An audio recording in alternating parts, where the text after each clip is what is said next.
السلام علیکم my dear بیسٹیز، کیسے ہیں آپ سب؟ امید کرتے ہو خیر خیریت سے ہوں گے۔ اور آج ہم نے جو ہے سیکنڈ لاسٹ چیپٹر پڑھنا ہے نمل کا، جس کا نام ہے شہمات۔ تو شروع کرتے ہیں پھر۔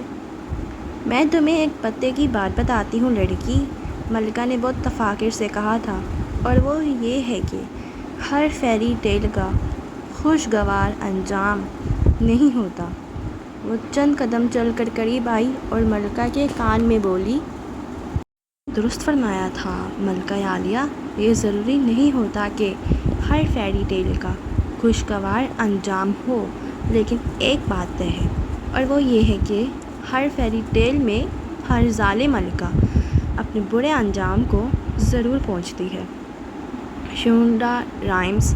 صبح کی نیلی روشنی ساڑی میں پھیل رہی تھی۔ اس پرتعش ڈرائنگ روم کی کھڑکیوں سے نیلاہٹ سے ڈھکا لان نظر آتا تھا، جس میں پرندوں کے بولنے کی آوازیں کسی مدھر نغمے کی مانند گونج رہی تھیں۔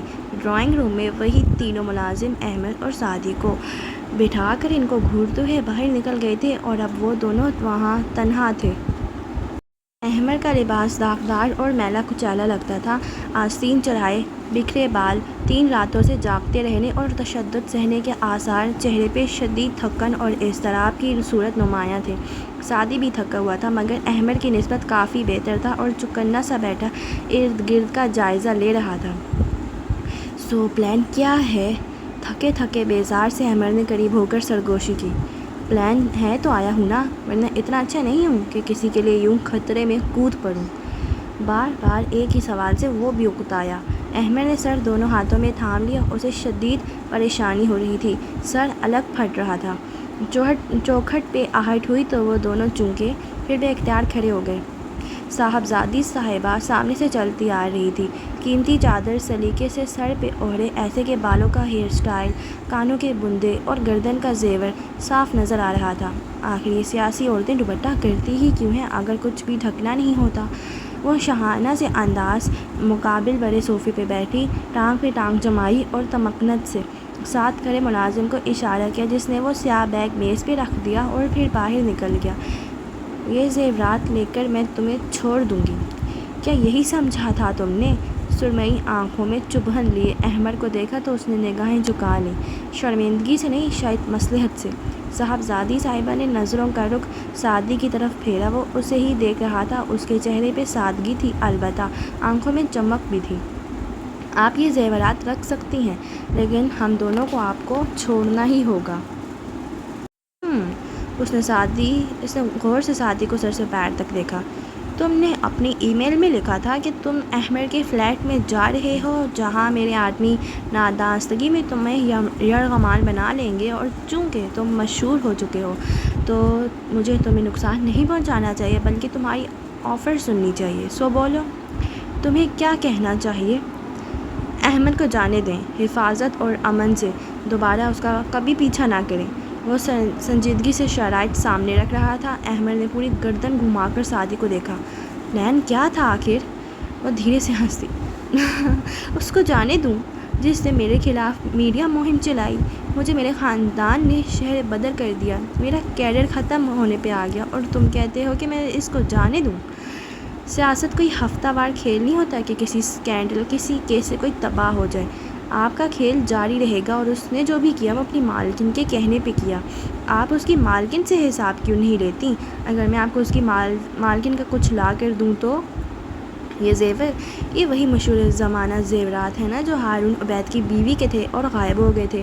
یہ اب جواہرات کو چاہیے ہے نا؟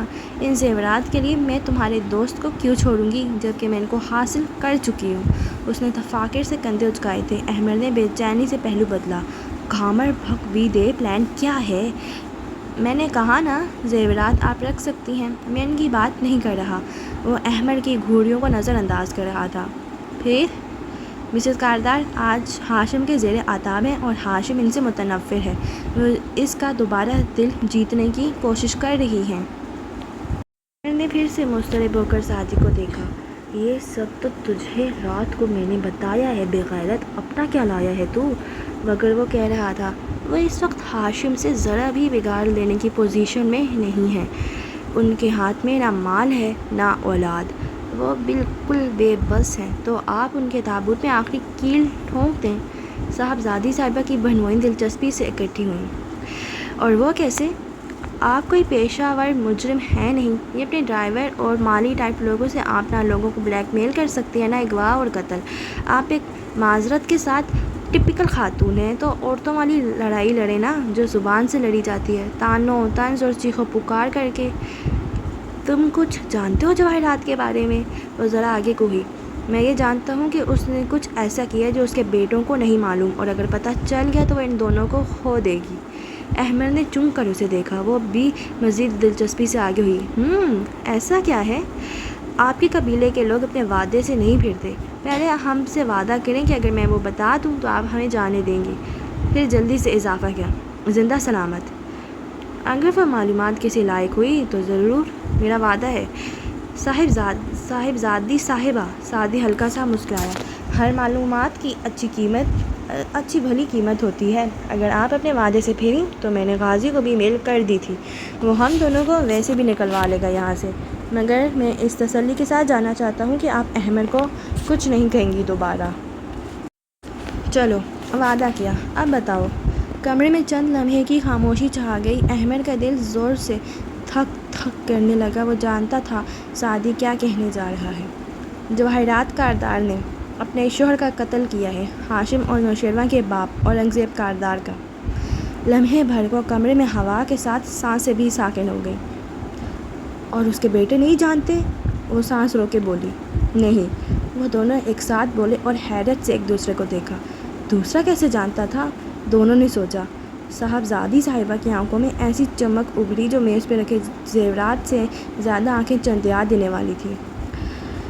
بہادر خان، اس نے جذبات سے مخمور آواز میں زور سے آواز لگائی۔ ملازم بھاگتا ہوا آیا۔ ناشتہ تیار کرواؤ اور پھر گاڑی لگواؤ۔ ہمارے مہمان ناشتے کے بعد واپس چلے جائیں گے، تب تک میں ان سے کچھ بات کر لوں۔ خوشگوار موڈ میں اس کو ہاتھ سے جانے کا اشارہ کیا۔ وہ فوراً مؤدب سا پلٹ گیا۔ مسکراتے ہوئے ان دونوں کی طرف متوجہ ہوئی۔ کیا ثبوت ہے اس کا؟ ثابت تو نہیں کرنا آپ نے عدالت میں، صرف اس کے بیٹوں کو بتانا ہے، آگے جواہرات کا چہرہ بتا دے گا کہ وہی قاتل ہے۔ سعدی نے اطمینان سے کہا تو احمد نے جلدی سے اضافہ کیا، مگر ہم آپ کو وہ واقعات بتا سکتے ہیں جو اس قتل کے آس پاس یا اس کی وجہ سے ہوئے۔ آپ ان کا ذکر کریں گی ہاشم کے سامنے، وہ مان جائے گا۔ گڈ۔ وہ مسکرا کے پیچھے ہوئی۔ میں سن رہی ہوں، تم بولتے جاؤ۔ 1.5 گھنٹے بعد جب صبح پوری طرح روشن اور چمکدار ہو چکی تھی، وہ دونوں احمد کی فلیٹ بلڈنگ کے سامنے کھڑے تھے، اور جو کار ان کو عزت و اکرام سے ادھر چھوڑ کے آئی تھی وہ اب زن سے آگے بڑھ گئی تھی۔ احمد اس کی طرف گھوما اور ایک دم غصے سے اسے دیکھا۔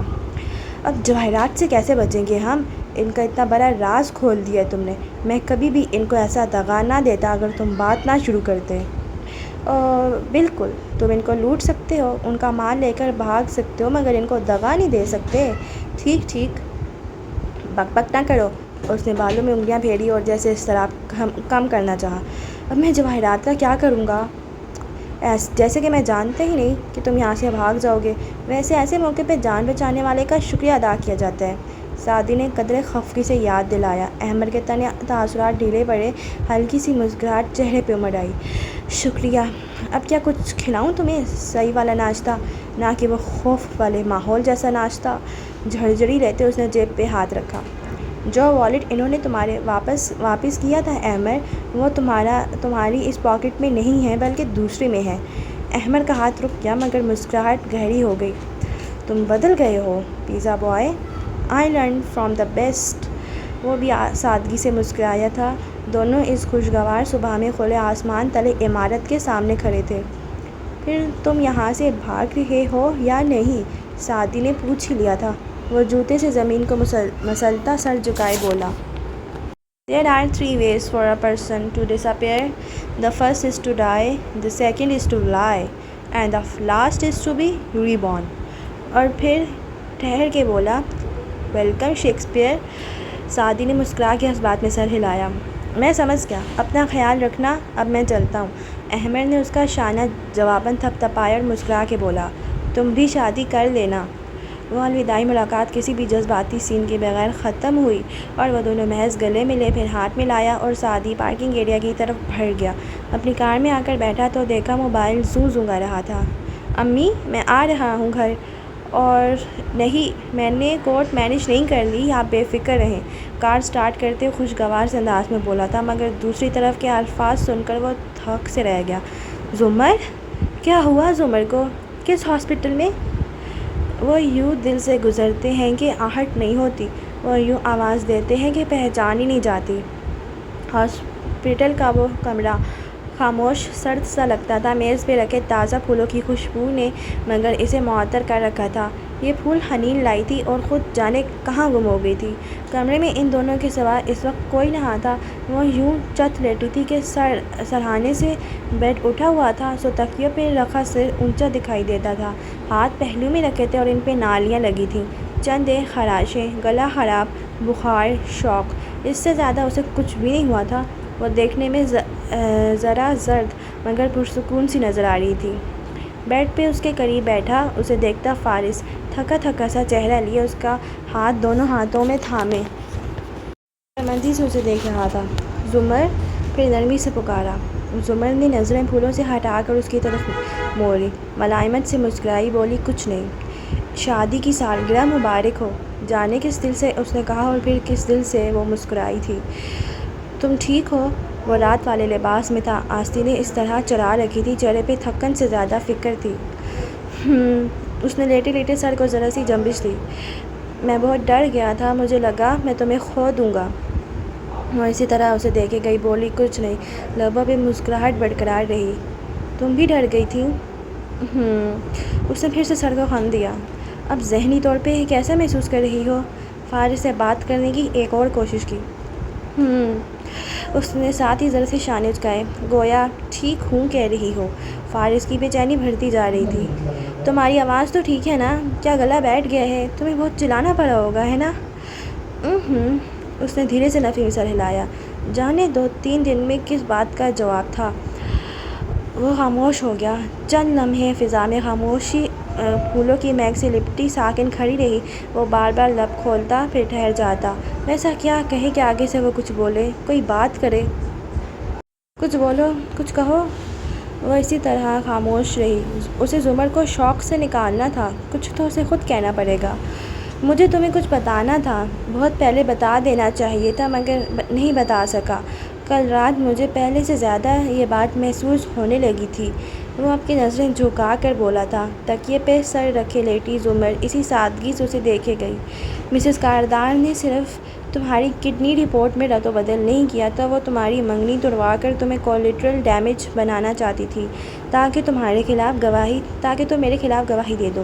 اس لیے انہوں نے اس نے سر جھٹکا۔ وہ سب ایک جھوٹ تھا کہ تم ماں نہیں بن سکو گی، کہ تمہاری کبھی فیملی نہیں ہو سکے گی۔ تمہاری فیملی ہوگی زمر، ہماری فیملی ہو سکتی ہے زمر۔ وہ اب بھی نظریں جھکائے ہوئے تھا۔ مجھے یہ بات تب معلوم ہوئی جب ہم نے زندگی ابھی شروع کی تھی، اس لیے میں نے تمہارے ڈاکٹر کو پیٹا تھا اور میں شاید تمہیں بتا بھی دیتا مگر اسی رات صادق قید سے بھاگ نکلا تھا۔ مجھے لگا ابھی اپنے بارے میں نہیں سوچنا چاہیے۔ پھر بعد میں نے کافی عرصہ تمہیں یہ سب نہیں بتایا کیونکہ میں نہیں چاہتا تھا کہ تم ایک خاندان بنانے کی آرزو میں اپنی صحت داؤ پہ لگاؤ۔ یہ ممکن ہے مگر مشکل ہے اور میں تمہیں خطرے میں نہیں ڈالنا چاہتا تھا۔ آئی ایم سوری، مجھے یہ سب نہیں چھپانا چاہیے تھا مگر میں نے وہی کیا جو مجھے تمہارے لیے بہتر لگا۔ اس نے نظریں اٹھائیں تو وہ اسے اسی طرح دیکھ رہی تھی، نرمی اور ملائمت سے مسکراتے ہوئے۔ اسے شک سا گزرا۔ تم جانتی تھی؟ اس نے سچائی سے نفی میں سر ہلایا۔ وہ نہیں جانتی تھی مگر جان کر بھی کوئی تاثر نہیں دیا تھا۔ فارس نے گہری سانس لی۔ تمہیں برا لگا میرا تم سے چھپانا؟ اس نے پھر نفی میں گردن کو جنبش دی۔ فارس نے بے چینی سے پہلو بدلا۔ کچھ تو بولو زمر، کوئی بات تو کرو، کل رات کی کوئی بات کرو، کچھ کہو، مجھے تکلیف ہو رہی ہے۔ وہ چند لمحے اسے دیکھتی رہی پھر دھیرے سے لب کھولے۔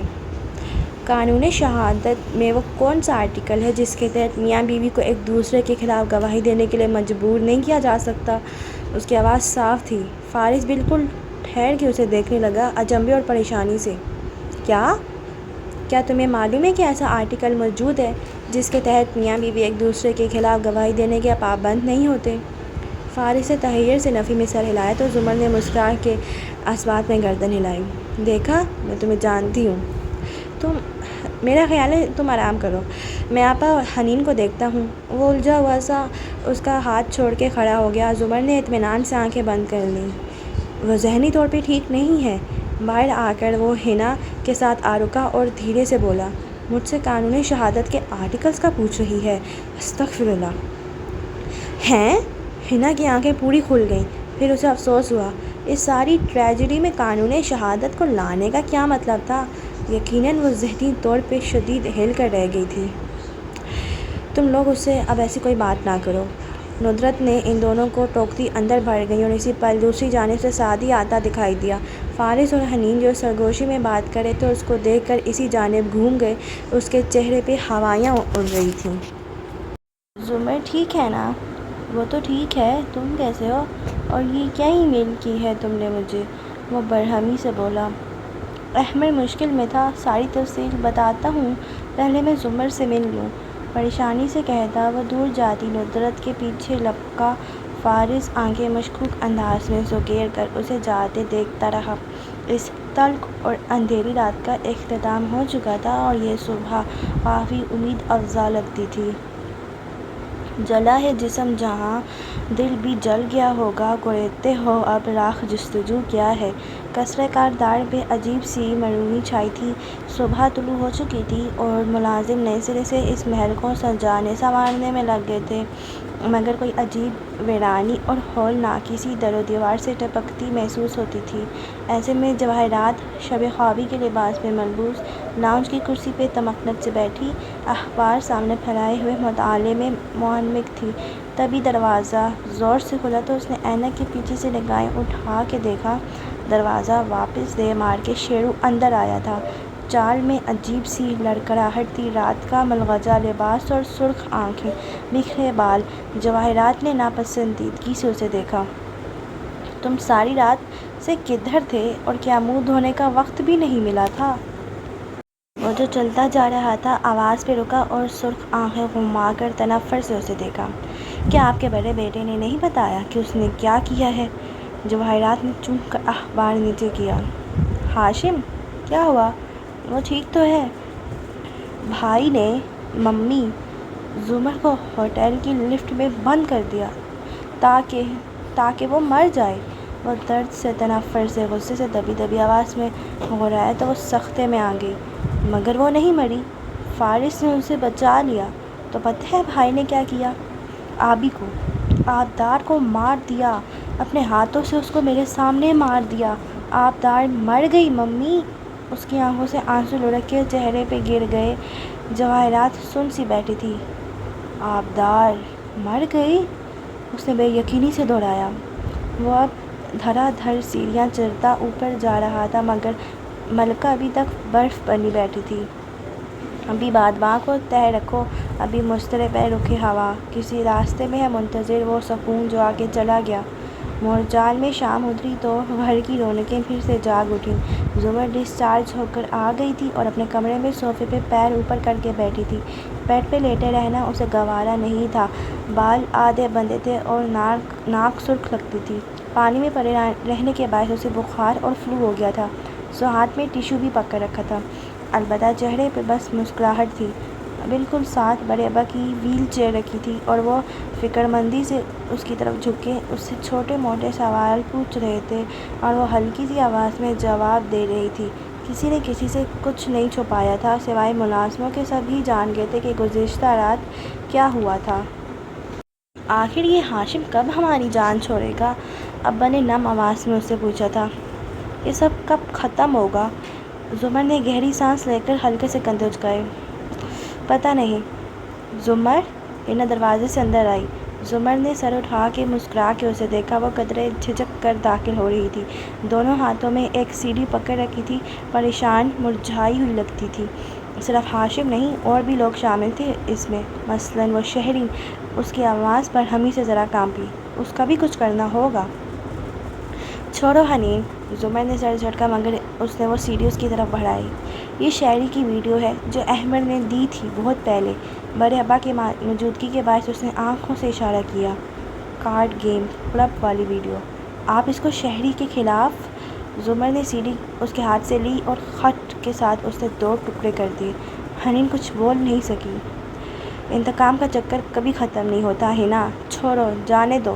اس نے دونوں ٹکڑے بے نیازی سے میز پہ ڈال دیے۔ ہینا نے سر جھکا دیا۔ چند لمحے تینوں کے درمیان خاموشی چھائی رہی، پھر ہینا نے آنکھیں اٹھائیں۔ آپ کچھ بات تو کریں، گویا شکایت کی۔ زمر چند لمحے اسے دیکھتی رہی۔ تمہاری آنکھیں اب کیسی ہیں؟ میری آنکھیں؟ آپریٹ ہوئی تھی نا، لیزر سرجری، اینک اتارنے کو، اب نظر ٹھیک آتا ہے؟ جی۔ ایک عجیب حیران سی نظر اس پہ ڈالی اور میں آتی ہوں کہہ کر باہر نکل گئی۔ کچن کے کھلے دروازے سے دیکھا تو فارس اور سعدی کھڑے نظر آ رہے تھے۔ وہ تیزی سے اس طرف آئی۔ زمر کو واقعی کچھ ہو گیا ہے، عجیب باتیں کرنے لگی ہیں، وہ فکر مندی سے بولی تھی، مگر وہ دونوں متوجہ نہیں تھے۔ ہینا نے ان کے تاثرات دیکھے۔ آپ لوگ زمر کی فکر کریں، نہ کہ مسز جواہرات کی۔ مار دیا انہوں نے اپنے شوہر کو، اب قصہ ختم کریں ان کا۔ صبح سے وہ ساری کتھا سن کر وہ بیزار ہو گئی تھی۔ ہم اس بات کو زیادہ اچھے طریقے سے استعمال کر سکتے تھے۔ کاؤنٹر سے ٹیک لگائے کھڑا فارس افسوس سے بولا، ساتھ ہی بار بار نفی میں سر ہلاتا، پھر سعدی کو گھورتا۔ اگر تم مجھے وقت پہ بتا دیتے، جیسے آپ تو کبھی کچھ چھپاتے ہی نہیں ہیں۔ زیادہ بک بک مت کرو، ان کے اپنے مسئلے تھے۔ اندر کمرے میں ابا زمر سے سوال کر رہے تھے، تم اتنی چپ چپ کیوں ہو؟ کیونکہ میں ہمیشہ بولتی ہی رہتی ہوں ابا، وہ مدھم آواز میں بولی تھی۔ آوازیں ہوا کی لہروں کے اوپر اٹھتی ہیں، دائیں بائیں بکھرتی ہیں، پانی میں دب جاتی ہیں۔ اتنا سارا پانی دیکھا ہے میں نے کہ اب میں بولنا، لڑنا جھگڑنا نہیں چاہتی۔ وہ زخمی سا مسکرائی۔ میں سکون، صلح صفائی سے رہنا چاہتی ہوں۔ مجھے ہر بات کے 100 جواب نہیں دینے، مجھے بحث نہیں کرنی۔ بہت گزار لی زندگی، لڑتے جھگڑتے بحث کرتے، اب میں تھک گئی ہوں، میں سکون چاہتی ہوں۔ ماموں، بھائی، زمر، اسامہ کی لاؤنج سے چلاتی ہوئی آواز پہ وہ چونکی۔ زمر کا دل زور سے دھڑکا، پھر ایک دم اٹھ کر باہر کو دوڑی۔ ٹیشو کہیں نیچے گر گیا۔ لاؤنج میں سب بھاگم بھاگ جمع ہوئے تھے۔ اسامہ دیوار پہ نصب ٹی وی اسکرین کے سامنے کھڑا تھا، جہاں خبر چل رہی تھی۔ نیوز کاسٹر بول رہی تھی، تصویریں چمک رہی تھیں، مگر اسامہ سختی سے صرف ایک ہی بات دہرا رہا تھا، آبدار عبید ڈوب کر مر گئی۔ لاؤنج میں سناٹا چھا گیا۔ زمر نے کرب سے آنکھیں بند کیں اور بدقت صوفے پہ بیٹھتی چلی گئی۔ حنین نے لبوں پہ ہاتھ رکھ لیا۔ سعدی نے پریشانی سے کچھ بڑبڑاتے ہوئے جلدی سے موبائل نکالا اور فارس، وہ خالی خالی نظروں سے اسکرین کو دیکھ رہا تھا۔ وہ ڈوب کر مری تھی، وہ پانی میں مری تھی، وہ آبدار تھی، پانی سے بنی، کانچ سے بنی۔ وہ اسکرین کو دیکھ رہا تھا اور اس کی رنگت سفید پڑتی جا رہی تھی۔ قبریں ہی بتا سکتی ہیں اس شہر جبر میں مر کر دفن ہوئے ہیں کہ زندہ گڑے ہیں لوگ۔ 2 دن بعد ہارون عبید کی رہائش گاہ کے سبزہ زار پہ گزشتہ 2 روز سے عجیب سناٹا چھایا تھا۔ سارے پرندے سہم کر اڑ گئے تھے، مور اپنے پنجروں میں دبک کر بیٹھے تھے، جانور ساری ساری رات عجیب سی آوازیں نکالتے تھے، اور ایک سفید ایرانی بلی جو درد سے چلاتی سارے میں بولائی بولائی پھرتی تھی، ہر شے پہ جھپٹتی، ہر کونا سونگھتی، مگر قرار کہیں نہیں تھا۔ اس وقت بھی وہ سیڑھیاں پھلانگ کر اوپر آتی دکھائی دے رہی تھی۔ راہداری عبور کی اور اسٹڈی کے آدھ کھلے دروازے کے سامنے جا رکی۔ درد سے عجیب آوازیں نکالتی وہ وہیں ڈور میٹ پہ بیٹھ گئی، سر اپنی خال میں دے دیا۔ اسٹڈی میں نیم اندھیرا تھا۔ ہارون عبید علامتی کرسی پہ ٹیک لگائے بیٹھے تھے۔ 2 انگلیوں میں سگار دبا تھا جس سے دھوئیں کے مرگولے اڑ اڑ کر فضا میں گم ہو رہے تھے۔ سارے میں سفید دھواں سا بھرا محسوس ہوتا تھا اور نکوٹین کی بو۔ ان کا لباس بے داغ، کلف لگا، نفیس سا تھا، بال شیو سب بنے تھے، بس چہرے پہ گہری ویرانی تھی، آنکھوں میں خالی پن تھا، ایسا درد دل کو کاٹتا تھا جو نہ کبھی پہلے محسوس ہوا تھا، نہ کبھی محسوس کرنا چاہا۔ میز پہ ایک فوٹو فریم رکھا تھا جس میں سرخ رومال سر پہ باندھے مسکراتی ہوئی لڑکی نظر آ رہی تھی۔ ہارون کی ویران نظریں اس شفاف چہرے پہ جمی تھیں۔ درد بڑھتا جا رہا تھا۔ ساتھ رکھا موبائل زوں زوں کرنے لگا تو وہ گہری سانس لے کر سیدھے ہوئے، سگار ایش ٹرے میں ڈالا اور کھنکار کے خود کو کمپوز کیا، پھر فون کان سے لگایا۔ تمہاری بیٹی کا مجھے بہت افسوس ہے، جواہرات کی چہکتی ہوئی آواز سنائی دی۔ جنازے میں سرسری ملاقات ہو سکی تم سے، تفصیل سے بات ہی نہیں ہو پائی، سوچا چوٹ ذرا ٹھنڈی پڑ جائے تو کال کروں گی۔ سن رہا ہوں، بولو۔ ان کی آنکھیں سرخ ہوئیں۔ ظاہر ہے میں نہیں بولنا ہے کیونکہ تم ہر لحاظ سے سننے کی پوزیشن میں ہو۔ میں جانتا ہوں یہ سب تمہارے بیٹے نے کیا ہے۔ ان کی آواز کانپی۔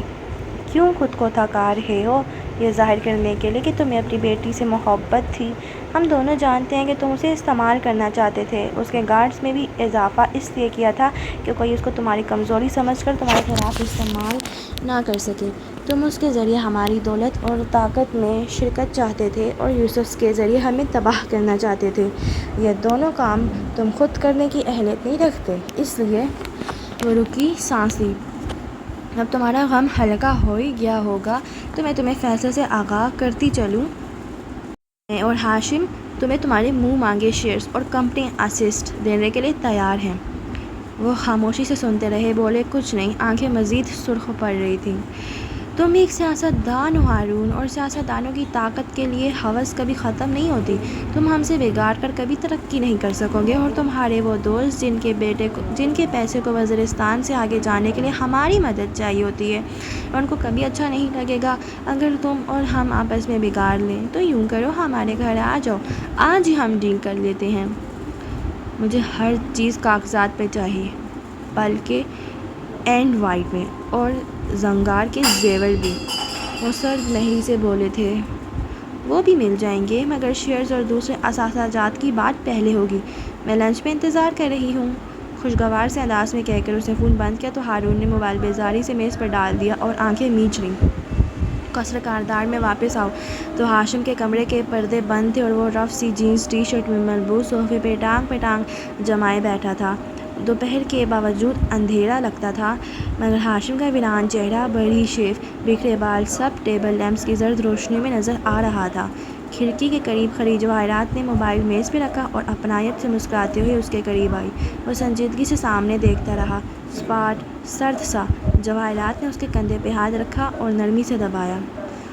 میں تمہیں سمجھ سکتی ہوں، میں تمہارے ساتھ ہوں۔ تھینکس۔ اس کے چہرے پہ چھائی سرد برف میں درار پڑی۔ اب کیسا محسوس کر رہے ہو؟ 2 دن سے کمرے سے نہیں نکلے۔ ٹھیک ہوں ممی، وہ دھیرے سے بولا۔ تمہیں گلٹ ہے؟ وہ نرمی سے کہتی اس کے ساتھ بیٹھی۔ نہیں، مجھے کوئی افسوس نہیں ہے، میں نے جو کیا ٹھیک کیا، وہ گردن کڑا کے بولا تھا۔ اور اب جو بھی مجھے دکھ دے گا میں اس کو اپنے ہاتھوں سے عبرتناک شکست دوں گا۔ اس کی آنکھوں میں آگ کی لپیٹیں سی اٹھ رہی تھی۔ جواہرات مسکرائی۔ گڈ، امید ہے اب تم مجھے سمجھ سکو گے۔ میں نے خاور اور سعدی کی موت کا حکم نامہ اس لیے جاری کیا تھا کیونکہ میں تمہیں مزید تکلیف سے بچانا چاہتی تھی۔ اگر وہ دونوں مر گئے ہوتے تو اس دن کی نوبت نہ آتی۔ ہاشم نے محض سر کو خم دیا۔ بولا کچھ نہیں۔ جواہرات غور سے اس کے تاثرات دیکھ رہی تھی، اسے تسلی ہوئی۔ سر دیوار پگھل رہی تھی۔ کل سے میں تمہارے ساتھ آفس آؤں گی۔ ان کاغذات کو واپس لے لو، ہارون سے متعلق بہت سے معاملات مجھے ہی سنبھالنے ہوں گے۔ ملکہ کو اپنا تخت واپس مل گیا تھا۔ ولی عہد نے آس پاس میں سر ہلایا، پھر اسے دیکھا۔ ہارون کیا مجھے یوں ہی جانے دے گا؟ وہ ذرا حیران تھا۔ جواہرات بے اختیار کھلکھلا کر ہنس دی۔ اس کی گوری رنگت میں گلابیاں سی گھل گئیں۔ ارے تم نے کیا سمجھ رکھا ہے کہ ہر انسان کو اپنی اولاد سے اتنی ہی محبت ہوتی ہے جتنی مجھے ہے؟ نہیں ہاشم، ہر طاقتور، ہر دولت مند انسان اپنی اولاد کی میری طرح پرستش نہیں کرتا۔ ہم اس کے غم کا مداوع کریں گے تو وہ ہمارے سامنے آواز تک نہیں نکال سکے گا، اور پھر جو بھی ہو تمہاری ماں۔ اس کا ہاتھ دونوں ہاتھوں میں لے کر دبایا۔ تمہارے ساتھ ہے۔ ہاشم نے اب کے نرمی سے شکریہ کہا تھا۔ وہ پہلے سے بہتر نظر آ رہا تھا، اور جواہرات کسی ایسی فیری ٹیل ملکہ کی طرح لگ رہی تھی جو کسی نوجوان خوبصورت لڑکی کا خون پینے کے بعد پھر سے جوان ہو جاتی ہے۔ سر ٹیبل پہ رکھا، ابھی تک گیلا محسوس ہوتا سرخ رومال اسی خاموشی سے وہاں پڑا تھا۔ سوداگری سے ہم کو سودا نہیں ہے کچھ بھی، کوئی بیچ کھائے گا حق بدل بدل کے۔ سورج سوا نیزے پہ تھا اور فوڈلی ایور آفٹر کی اونچی کھڑکیاں دھوپ سے چمک رہی تھیں۔ پارکنگ لاٹ میں کار روک کر فارس باہر نکلا تو وہ سنجیدہ سا دکھائی دیتا تھا۔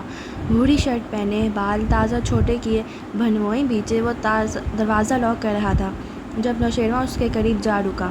وہ احساس ہونے پہ پلٹا اسے نگاہ ملی تو خاموشی سے واپس مڑ کے کار کا لاک پھر سے چیک کرنے لگا۔ آبدار مر گئی فارس، شیرو کے الفاظ ٹوٹے ہوئے تھے مگر حلیہ آج ٹھیک تھا۔ وہ ڈریس اور شرٹ میں ملبوس تھا اور شیپ بھی بنی ہوئی تھی مگر ناک گلابی تھی اور آنکھوں میں کرچیاں تھیں۔ جانتا ہوں۔ وہ اسپاٹ سا واپس گھوما، ایک اچڑتی نظر اس پہ ڈالی۔ کیوں آئے ہو؟ وہ وہیں تھی اس رات، میں نے لفٹ کا بتایا تمہیں، مگر اس نے الزام اپنے سر لے لیا۔ ہاشم بھائی نے میرے سامنے اس کو مار دیا۔ تم کیوں آئے ہو؟ وہ دھوپ کے باعث آنکھیں چھوٹی کر کے اسے دیکھ رہا تھا۔ نوشیروان نے زکام زدہ انداز میں ناک سے سانس اندر کھینچی۔ خیر، اس نے سر جھٹکا۔ ہماری ڈیل کا کیا؟ تم نے وعدہ کیا تھا کہ کیس واپس لے لو گے۔ اچھا، مجھے ایسا کوئی وعدہ یاد نہیں۔ کیا؟ شیرو کا دماغ بھگ اڑ گیا۔ میں نے کہا تھا سعدی سے کہوں گا کہ تمہیں معاف کر دے، وہ میں کہنے کی کوشش کروں گا جب تمہیں عدالت سزا سنا دے گی تب۔ اور کچھ؟ میں نے تمہاری… وہ زور سے بولنے لگا، پھر ارد گرد آتے جاتے لوگوں کا احساس کر کے قریب آیا اور دبا دبا سا گھرایا۔ میں نے تمہاری مدد کی، زمر کو بچایا، اور تم کہہ رہے ہو کہ تم صرف کوشش کرو گے؟ اور اگر تم کامیاب نہ ہوئے تو؟ تم نے آبدار کو بچانے کی کوشش کی، کیا تم اس میں کامیاب ہوئے؟ وہ تندہی سے بولا۔ شیرو لمحے بھر کو کچھ نہیں کہہ سکا۔ وہ میرے ہاتھ میں نہیں تھا اور یہ میرے ہاتھ میں نہیں ہے، وہ رخائی سے کہتا پلٹ گیا مگر نوشیروان تیزی سے اس کے سامنے آیا۔ میرے خلاف کیس واپس لے لو، مجھے باعزت بری ہونے دو، میں ملک چھوڑ کر چلا جاؤں گا، نئی زندگی شروع کر دوں گا، اور میں آبدار کے قتل کے کیس میں گواہی دینے کو بھی تیار ہوں، میں نے خود ہاشم بھائی کو اسے مارتے دیکھا ہے۔ فارس نے افسوس اور طرح سے اسے دیکھا۔ اب ہمیشہ اپنا ہی سوچتے ہو تم، جو بھائی تمہیں بچانے کے لیے سب کر رہا ہے اس کے خلاف کھڑے ہونے کو تیار ہو۔ واہ، مگر آبدار کے قتل کے کیس میں تم لوگوں کو اس سے بڑی گواہی کہاں سے ملے گی؟ کون سا قتل کیس؟ کہاں کا کیس؟ ہم کوئی کیس نہیں کر رہے کسی پہ، ہم آبدار کی فیملی نہیں ہیں، جو کیس ہوگا وہ اس کا باپ کرے گا، ہم نہیں کر سکتے، اس لیے میرا وقت ضائع نہ کرو۔ میں نے کہا نا سعدی سے بات کروں گا، آگے اس کی مرضی۔ میں نے زمر کی جان بچائی ہے فارس، یہ مت بھولو کہ وہ اس سب کا شکار بھی تمہاری وجہ سے ہوئی تھی، کوئی احسان نہیں کیا تم نے اس پر، اور یہاں سے چلتے بنو، تمہارے بھائی کے ہرکاروں نے دیکھ لیا تو تمہاری جان لے لے گا۔ اور ایک سرد نظر اس پہ ڈال کر وہ آگے بڑھ گیا۔ نوشیروان دبے دبے غصے سے اسے دیکھتا رہا، وہ نہیں سمجھ سکتا تھا کہ فارس بے حس نہیں ہے، وہ ڈسٹرب ہے۔ اور کثرت کاردار کے ڈائننگ ہال میں اشتعال انگیز مہک پھیلی تھی، طویل میز انواع اقسام کے طعام سے سجی تھی، سربراہی کرسی پہ بیٹھی جواہرات دائیں ہاتھ براجمان ہارون کی طرف کاغذ بڑھا رہی تھی جنہیں وہ اہتمام سے پڑھنے لگے تھے، پھر مقابل بیٹھے شیو بنائے بال جمائے تازہ دم سے ہاشم نے قلم ہارون کی طرف بڑھایا تو انہیں اسے تھامتے ہوئے ایک گہری نظر اس پہ ڈالی، پھر دستخط کر دیے، وکلا نے اٹھ کر ہاتھ ملائے، جواہرات نے مبارکباد دی اور ہاشم نے فاتحانہ نگاہوں سے ہارون کو دیکھتے ہوئے ہاتھ بڑھایا جسے انہوں نے بدقت مسکرا کے تھاما۔ سارے سودے طے ہو گئے، سارے حساب ختم ہو گئے اور ملکہ اپنی سربراہی کرسی پہ لوٹ آئی تھی۔ کیا زندگی اس سے بھی زیادہ حسین ہو سکتی تھی؟ جواہرات نے سوچا تھا۔ جس کو فلک نے لوٹ کے ویران کر دیا، ہم رہنے والے ہیں اسی اجرے دیار کے۔ نوشیروان کے جانے کے بعد فارس کچھ دیر فوڈلی ایور آفٹر کے کاؤنٹر پہ بے مقصد حساب کتاب چیک کرتا رہا، پھر باہر نکل آیا۔ وہ بہت خاموش تھا، چہرہ بالکل اسپاٹ، جیسے ہر طرف سکوت ہو، سناٹا ہو۔ وہ اسی خاموشی سے کار میں بیٹھا اور اسے بے مقصد سڑکوں پہ دوڑاتا گیا، تارکول کی گرم دہکتی سڑکیں، ساتھ سے بھاگتے درخت، اور زندگی بھی پیچھے کو بھاگنے لگی تھی۔ زرتاشا کے قتل کو 2 دن ہوئے تھے شاید۔ وہ روز زمر کی خیریت پوچھنے جانے لگا تھا، بار بار۔ وہ صرف یہ جاننا چاہتا تھا کہ اس روز وہ اور زرتاشا وہاں کیا کر رہے تھے۔ جب زمر ہوش میں نہ آئی اور اسے کوئی جواب نہ مل پایا تو وہ دوسرے رشتہ داروں سے جواب مانگنے لگا، اس کی دوستیں، گھر والے، کسی کو کچھ بتایا ہوگا زرتاشا نے، مگر کوئی بھی باخبر نہ تھا۔ سفید دھند آنکھوں سے ہٹی تو اس کی ساری حسیات جاگنے لگی۔ وہ زرتاشا کی موت کا سراغ لگا کر رہے گا، یہ تو طے تھا، مگر کہاں سے اور کیسے؟ اس نے زرتاشا کا کمرہ کنگالا، ہر شے تلٹ پلٹ کر دی، اور تبھی اس کو ڈریسنگ ٹیبل کی دراز سے وہ سی ڈی ملی۔ وہ ہاشم کی بیٹی کی سالگرہ کی مووی تھی۔ وہ کیپشن پڑھ کر رکھ ہی دیتا مگر یوں ہی باکس کھولا تو اندر ایک پیلا پوسٹ اٹ نوٹ لگا تھا۔ زرتاشا کی عادت تھی گھر میں ہر جگہ بالخصوص فریج پہ پیلے نوٹس لگا کے رکھتی تھی۔ گروسری میں کیا لانا ہے، کس کی سالگرہ آنے والی ہے، یہ بھی اس نے لگایا تھا اور ٹھہر کر دیکھنے لگا۔ اس میں 2 مختلف نمبرز لکھے تھے، 2 اوقات، دونوں کے درمیان تقریباً 2 گھنٹے کا وقفہ تھا۔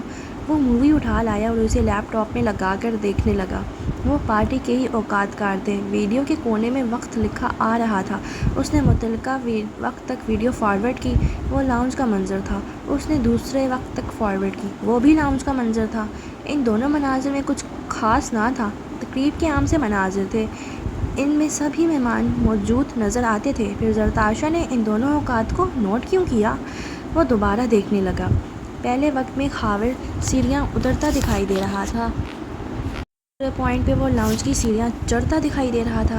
باقی سب ویسے ہی تھا، البتہ ان دونوں نقاط کے درمیان 1.5-2 گھنٹے کے لیے خاور کہیں نظر نہ آتا تھا۔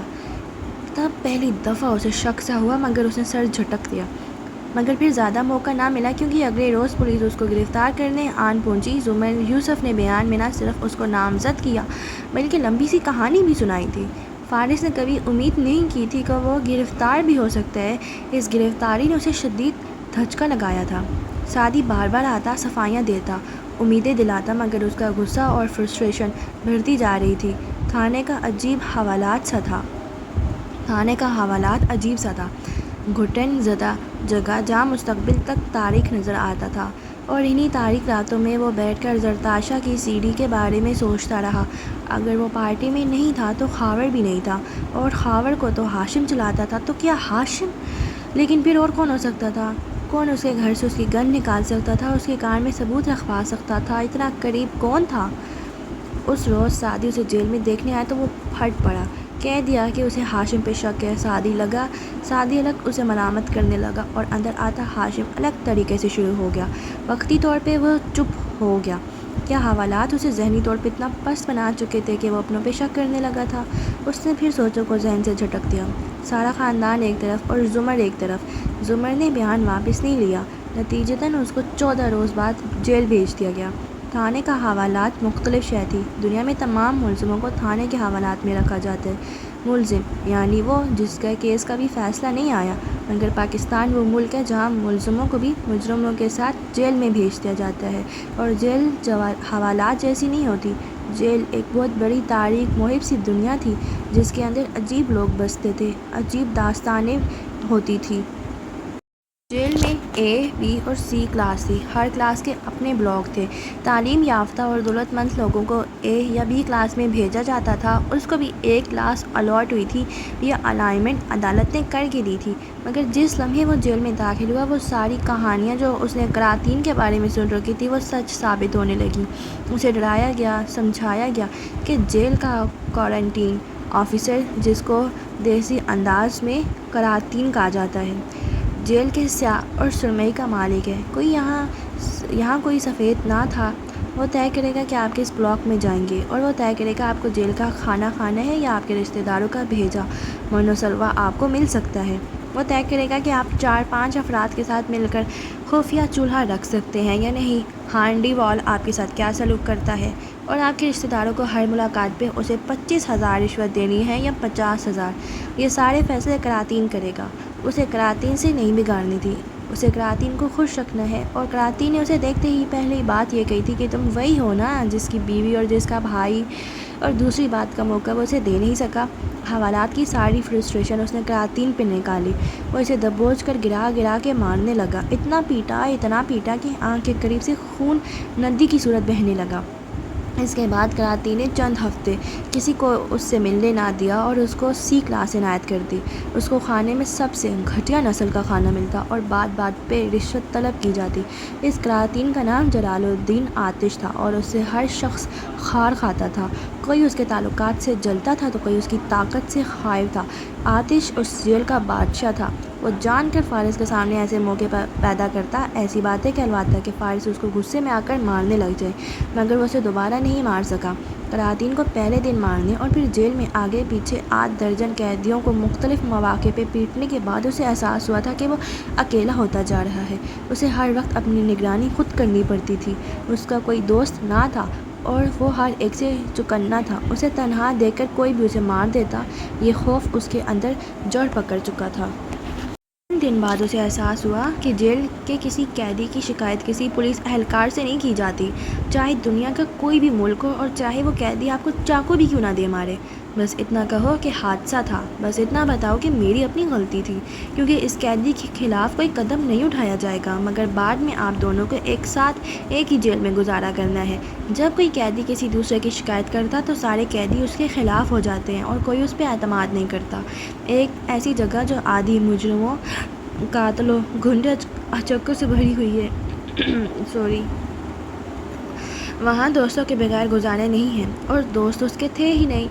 جیسے جیسے وقت گزرتا گیا وہ مزید غیر محفوظ اور فکر مند رہنے لگا۔ اس نے لڑنا جھگڑنا بالکل ترک کر دیا، خاموش رہتا، چوکنا رہتا، پریشان رہتا۔ اسے سمجھ نہیں آتا تھا کہ وہ دوست کیسے بنائے، ساتھی کہاں سے ڈھونڈے۔ اسے ایک دوست چاہیے تھا، ایک مضبوط طاقتور ساتھی۔ سیکریٹری صاحب جیل کے دورے پہ آئے تھے۔ ایک دن پہلے سے سارے میں تیاریاں ہو رہی تھی، پروٹوکول، نمود و نمائش، چھوٹے ریکارڈز۔ وہ خاموشی سے اپنے حصے کا کام کرتا رہا۔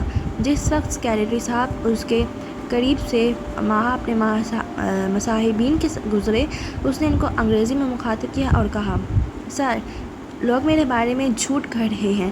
میڈیا رپورٹرز کو ایئر فورس بیس حملہ میں ملوث عناصر کی اس جیل میں موجودگی کی خبر میں نے نہیں دی، نہ ہی میں نے پولیس حکام کے اس دہشت گردی کے واقعے میں ملوث ہونے کا اشارہ دیا ہے۔ میں تو صرف اپنے گھر والوں کو خط لکھتا ہوں، پولیس کے عملے کو منع کریں، مجھے تنگ نہ کریں۔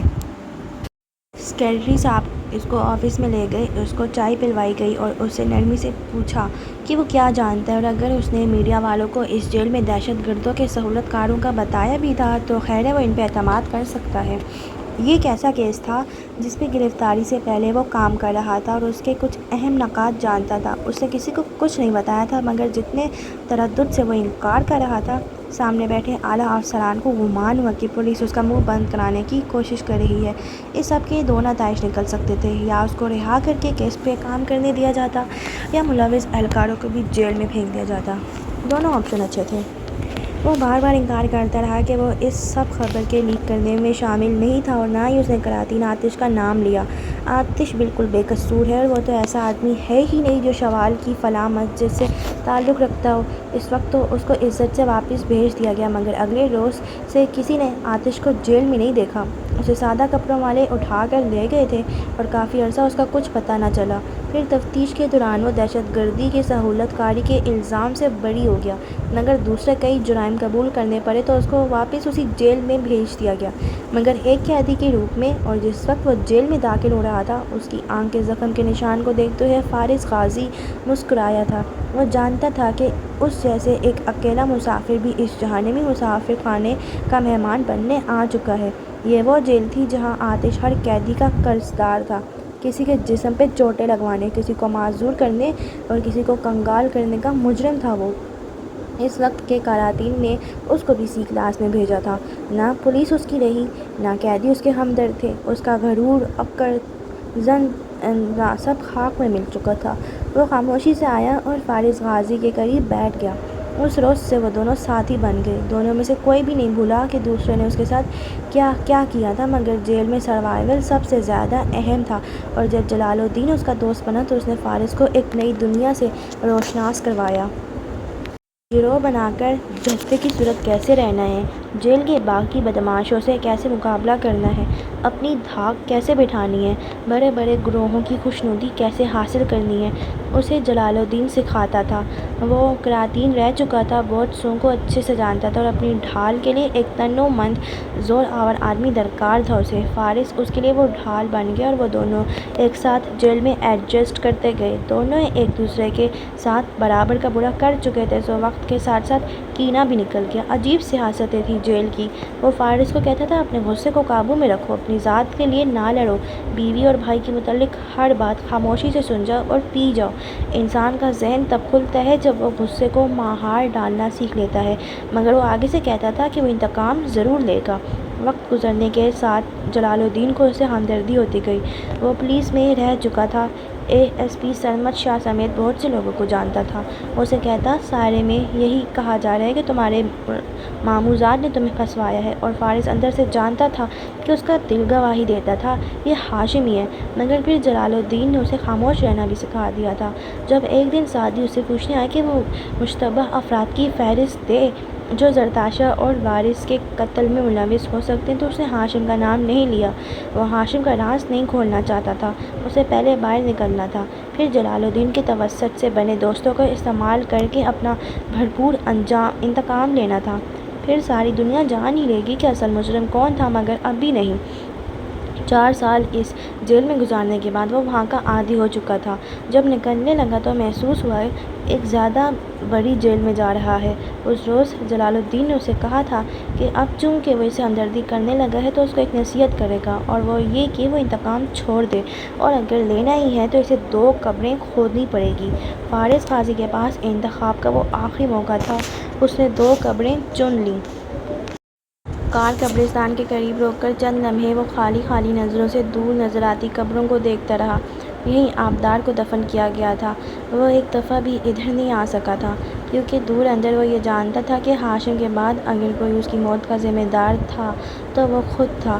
زمر ان گزرے 3 دنوں میں بار بار نرمی سے اسے کہتی رہی تھی کہ وہ گلٹی محسوس نہ کرے، اس میں اس کا کوئی قصور نہیں تھا، مگر وہ جانتا تھا جس کارما سے وہ دور اندر ڈرتا آیا تھا یہ اس کی پہلی قسط تھی۔ وہ باہر نہیں نکلا، شیشہ اوپر چڑھایا اور ایکسیلریٹر پہ دباؤ بڑھاتے ہوئے کار آگے بڑھا دی۔ چہرہ ابھی تک سنجیدہ اور سپاٹ تھا۔ پندار کے کھوگر کو ناکام بھی دیکھو گے، آغاز سے واقف ہو، انجام بھی دیکھو گے۔ آج بھی عدالتی احاطے میں ویسا ہی رش تھا جیسا وہ پچھلے کئی ماہ سے دیکھتے آ رہے تھے۔ گرمی اور حبس میں اضافہ ہو گیا تھا۔ زمر سب سے تاخیر سے پہنچ رہی تھی اور اس کے اندازے کے مطابق باقی سب اس وقت کورٹ روم کے باہر پہنچ چکے تھے۔ وہ گھڑی دیکھتی راہداری میں آگے بڑھتی جا رہی تھی، سینے سے FILs لگا رکھی تھی، گھنگریالے بال آدھے باندھ رکھے تھے اور سن گلاسز ماتھے پہ ٹکی تھی۔ چہرہ سنجیدہ مگر پرسکون نظر آتا تھا۔ ایک موڑ مڑی تو بے اختیار ٹٹکی، سامنے نوشیروان کھڑا تھا اور اسی کو دیکھ رہا تھا۔ دونوں آمنے سامنے رک گئے۔ زمر نے ساتھ موجود دونوں وکلا کو آگے جانے کا اشارہ کیا اور خود گہری سانس لے کر فرصت سے شیرو کی طرف متوجہ ہوئی۔ آپ کو اپنے وکیل کی غیر موجودگی میں مجھ سے بات کیسی ہیں آپ؟ اس نے سنجیدگی سے پوچھا تو زمر نے لب پینچ لیے، پھر آسپاس میں سر کو خم دیا، ذرا مسکرائی۔ ٹھیک ہوں۔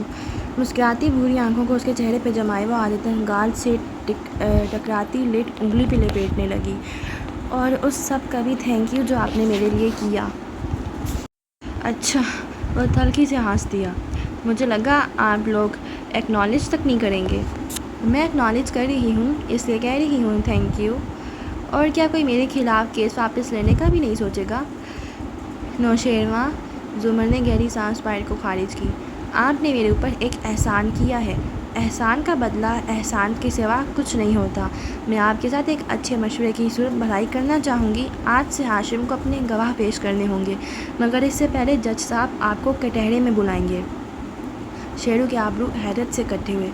مگر میں کہہ چکا ہوں کہ حلف لے کر اپنے خلاف گواہ نہیں بنوں گا۔ وہ اور چیز ہوتی ہے اور یہ اور چیز ہے، اس میں حلف نہیں لینا اور سچ بولنے کی پابندی بھی نہیں ہے۔ جھوٹ بولیں گے تو سزا بھی نہیں ہوگی، چاہیں تو خاموش بھی رہیں۔ جج صاحب کو اختیار ہوگا کہ آپ سے چند سوالات پوچھیں اپنی کنفیوژن کلیئر کرنے کے لیے، اور آپ کے جوابات حتیٰ کہ آپ کی خاموشی سے بھی وہ نتائج اخذ کر سکتے ہیں۔ میرا مشورہ یہ ہے کہ آپ سچ بول دیں، یہ آپ کے اپنے ساتھ سب سے بڑی بھلائی ہوگی۔ سچ بولا تو مجھے پھانسی ہو جائے گی۔ وہ دبا دبا سا گھبرایا تھا۔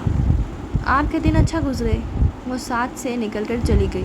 کورٹ روم کے باہر ہاشم کھڑا موبائل پہ ٹیکسٹ کر رہا تھا، ساتھ چند دوسرے افراد کے ہمراہ حلیمہ بھی کھڑی تھی۔ دفتر حلیمہ ہاشم کے قریب آئی اور آہستہ سے بولی، میرے اوپر ذرا مسز زمر کریں گی، کیونکہ 5 روز پہلے جب اچانک پیشی ملتوی ہو گئی تھی اور اس دن میں گواہی نہیں دے سکی تھی تو آپ نے کہا تھا کہ مسز زمر اب مجھے کراس نہیں کر سکیں گی۔ اوہ سوری، اس نے پیشانی چھوئی۔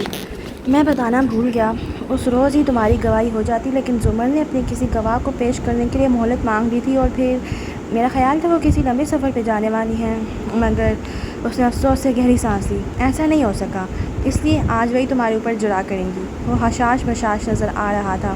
بات کرتے کرتے مڑا تو دیکھا زمر سامنے سے چلی آ رہی تھی۔ دونوں کی نظریں ملیں۔ ہاشم مسکرا کے آگے بڑھا۔ مسز زمر، میں نے سنا تھا کسی حادثے میں پھنس گئی تھی، پھول بھجوائے تھے میں نے ہاسپٹل، اب ٹھیک ہیں آپ؟ وہ اس کا تر و تازہ چہرہ دیکھتے ہوئے ہلکا سا مسکرائی۔ مارنے والے سے بچانے والا زیادہ بڑا ہوتا ہے۔ گڈ۔ وہ ہنوز مسکرا رہا تھا۔ مگر مجھے مایوسی ہوئی کہ آپ نے پولیس میں رپورٹ تک نہیں کروائی۔ وہ ہلکا سا ہنسی۔ وہ کیا ہے نا ہاشم کہ 5 سال سے رپورٹ کھیل کر اب تھک گئی ہوں۔ اس دفعہ جس عدالت پہ رپورٹ کروائی ہے نا وہ زیادہ قابل بھروسہ ہے۔ آپ کا دن بھی اچھا گزرے۔ نرمی سے کہہ کر وہ آگے بڑھ گئی۔ وہ مسکرا کے سر جھٹک کے رہ گیا۔ جواہرات آج کورٹ نہیں گئی تھی، وہ کاردار گروپ آف کمپنیز کے ہیڈ آفس میں اپنے مصاحبین کے ساتھ ادھر ادھر چکر کاٹتی نئے احکامات دے رہی تھی۔ گردن کا سریا واپس آ چکا تھا، لباس پہلے سے زیادہ شوق رنگ کا ہو چکا تھا، لپسٹک زیادہ سرخ تھی۔ وہ 3 معمولی ملازموں کو جاب سے فارغ کیا، 2-4 پہ کام کا زیادہ بوجھ ڈالا، کسی کو جھاڑا کسی کو سراہا، اور ہر ایک کو احساس دلا کر وہ واپس آ چکی ہے۔ وہ اپنے آفس میں چلی آئی تھی اور اب گھومنے والی کرسی پہ ٹیک لگا کر بیٹھی مسکراتے ہوئے سوچ رہی تھی کہ اگلا قدم کیا ہونا چاہیے۔ کوئی فنڈ ریز منعقد کرے، کوئی گالا، تاکہ جب وہ دونوں بیٹوں کے ہمراہ شان سے کھڑی ہو تو سارے میں اس کی مجروح ہوئی دھاک پھر سے بیٹھ جائے۔ مگر گالا کا تھیم کیا ہو؟ لیکن اس سے پہلے ایک معمولی سی پلاسٹک سرجری کروا لی جائے۔ وہ پہلے سے بھی زیادہ حسین دکھنا چاہتی تھی۔ اس نے ٹیبلٹ اٹھایا اور اسے چہرے کے قریب لائے، سر کرسی کی پشت سے ٹکائے، انگلی اس پہ پھیرنے لگی، چند ایک سرجریز کو کھوجا، پھر سوشل نیٹ ورکس دیکھنے لگی، اور تب بھی ایک جھٹکے سے وہ سیدھی ہوئی۔ شیرنی جیسی بھوری آنکھیں پہلے حیرت سے اور پھر غضب سے پھیلیں۔ اسکرین پہ کسی دعوت کی تصویر میں صاحبزادی صاحبہ بیٹھی دکھائی دے رہی تھی۔ اس کے چہرے کا نیم رخ واضح تھا۔ DSLR کی تصویر جہاں اس کی جلد کے ہر مسام تک کو دکھا رہی تھی، وہاں کان میں موجود زمرد اور ہیرے جڑے ایئرنگز بھی دکھائی دی گئی تھی، جس پہ وہ اپنی 2 انگلیاں پھیر رہی تھی، اور جواہرات کی نظریں انگلیوں پہ پھسلی۔ ایک انگلی میں نیلاہٹ پڑے ہیرے والی خوبصورت سی انگوٹھی دمک رہی تھی۔ ایک زیور ہوتا تو وہ کاپی کہہ سکتی تھی، مگر یہ 2 مختلف زیورات کے ساتھ درنگار کے یہ زیور تو اس کی ملکیت میں تھے، مگر یہ صاحبزادی کے ہاتھ میں۔ جواہرات کے ہاتھوں سے ٹیبلٹ میز پہ لڑک گیا۔ وہ شل سی بیٹھی رہ گئی۔ احمد لب پھڑ پڑ آئے اور پھر شیرنی کی آنکھوں میں غصے بھری سرخی ابھری۔ احمد نے اس کی سب سے قیمتی متاع اس کے دشمن کو دے دی تھی، مگر کیا اس نے یہ صرف یہی متاع دی تھی یا کچھ اور بھی؟ کوئی راز، کوئی بھید؟ تیزی سے احمد کو فون میں لانے لگی، مگر ریکارڈنگ نے خبردار کیا کہ مطلوبہ نمبر اب نہیں مل پائے گا۔ جواہرات نے فون رکھ دیا اور کسی بت کی طرح وہیں بیٹھی رہ گئی۔ اس کا دماغ تیزی سے کام کر رہا تھا۔ بہت برداشت کر لیا اس نے دوسروں کو خود کو دباتے دباتے، اب وہ نہیں دبے گی۔ دفاع نہیں، جہاریت، بہترین حکمت عملی۔ شیرنی کی آنکھیں آگ کی طرح لپٹوں سے بھری سوچ میں گم دکھائی دیتی تھی۔ کمرہ عدالت میں واپس آؤ تو ہر شخص اپنی مخصوص نشست پہ براجمان تھا۔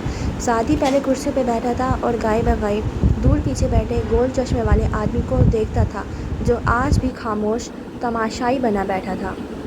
جج صاحب کے سامنے ہاشم اور زمر قریب قریب کھڑے تھے اور وہ ناگواری سے کہہ رہا تھا، مسز زمر نے آج بھی اپنا آخری گواہ پیش نہیں کیا، نہ اس کی کوئی معلومات مہیا کی ہیں۔ کیا اب یہ عدالت کا وقت یوں ضائع کرتی رہیں گی یا ہم آگے چلیں؟ یور آنر، مجھے آخری گواہ پیش کرنے کے لیے وقت درکار ہے، اس نے کہتے ایک نظر پیچھے بیٹھے سعدی پہ ڈالی، جس نے ندامت سے سر جھکا لیا۔ وہ ابھی تک ڈاکٹر مایا کو نہیں ڈھونڈ پایا تھا۔ آپ پہلے بھی کافی تاخیر کر چکی ہیں۔ بہرحال ہم کارروائی شروع کرتے ہیں۔ آپ ڈیفینس کے کلوز تک آرگومنٹ تک گواہ پیش کر دیں گی تو میں قبول کر لوں گا، ورنہ یاد رکھیے گا مسز عمر، جج صاحب نے اینک سے پیچھے اسے دیکھتے ہوئے تنبیہ کی، اگر کاردار صاحب کے اختتامی دلائل تک آپ نے گواہ پیش نہ کیا تو عدالت یہی سمجھے گی کہ آپ تاخیری حربہ استعمال کر رہی ہیں۔ تھینک یو یور آنر، میں اس سے پہلے گواہ لے آؤں گی۔ اس نے تابعداری سے سر کو خم دیا۔ زمر کے گواہ مکمل ہو چکے تھے، اب ہاشم کے گواہان کی باری تھی۔ اس کے بعد اختتامی دلائل تھے اور پھر جج نے فیصلہ سنانا تھا۔ مزید آگے چلنے سے پہلے عدالت نوشروہ کاردار سے حلف کے بغیر چند سوالات کرنا چاہے گی۔